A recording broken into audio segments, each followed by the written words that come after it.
The night was still when she said it. Go on, leave. See if I care. Her voice didn't waver. There was no hesitation, only the sharp tone of someone too certain in their control. She believed I'd stay. She thought I would protest, argue, crawl back, begging for scraps of affection. But I didn't. I packed in silence, the sound of the zipper cutting through the air louder than anything she had said. She stood there, waiting for the outburst she was so sure would come, rage, tears, pleading. I gave her nothing. When the door shut behind me, the quiet I carried into the street weighed heavier than any fight could have. Later, when my phone lit up with her father's number, I nearly ignored it. Nearly. Curiosity won.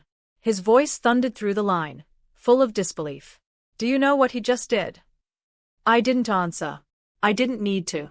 The truth had already shifted inside me, not as a burden anymore, but as a weapon waiting to be drawn. It had begun weeks earlier. Small things. The late-night messages she tilted her screen away to hide. The sudden bursts of laughter at jokes she couldn't explain. The faint trace of a cologne that wasn't mine, lingering on her clothes.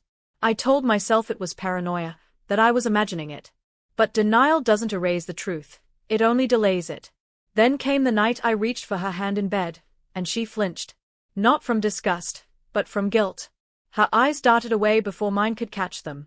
That was the moment I knew. But knowing wasn't enough, not for me. I needed proof. Proof wasn't for screaming or fighting. Proof was ammunition. And I never waste bullets on blind shots. When she told me, go ahead, move out, those words weren't dismissal. They were confession, spoken by someone who thought the game was rigged in her favor. She believed she had every piece in her control, that I was still stumbling in the dark. But I had already begun to see. After that night, I moved differently. Quiet. Calculated. When she slept, I went through her phone. Deleted messages restored. Cloud backups unlocked. What she thought was buried was already in my hands. The conversations were predictable. Cheap flattery, shallow longing, late-night promises of soon. The kind of counterfeit intimacy people confuse with love. I didn't rage. I didn't break down. I read each word with steady hands, carving them into memory like a surgeon dissecting flesh. And I dug deeper. Phone records, credit card charges, hotel bookings. Every thread she thought hidden, I pulled until her web unraveled completely. Still, I said nothing. I smiled at breakfast. Kissed her cheek on my way to work. Played the part of the blind husband, the fool she believed she was outsmarting. All while building a fortress of truth around me, waiting for the moment I'd set it free. I wasn't preparing for a fight. I was preparing for silence, the kind that crushes harder than any scream. 2 days after I left, the results arrived. Not texts. Not whispers. Not lies. Cold, undeniable fact, blood. DNA.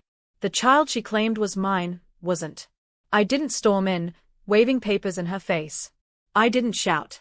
One evening, I placed the envelope on the counter and asked a single question.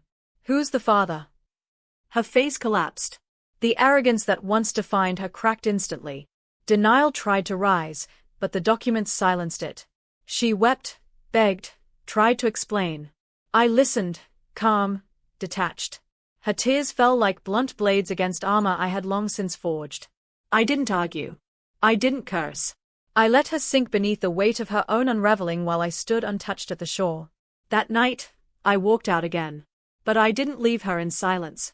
I left the papers in a place where her father would see them, the one man she feared disappointing most.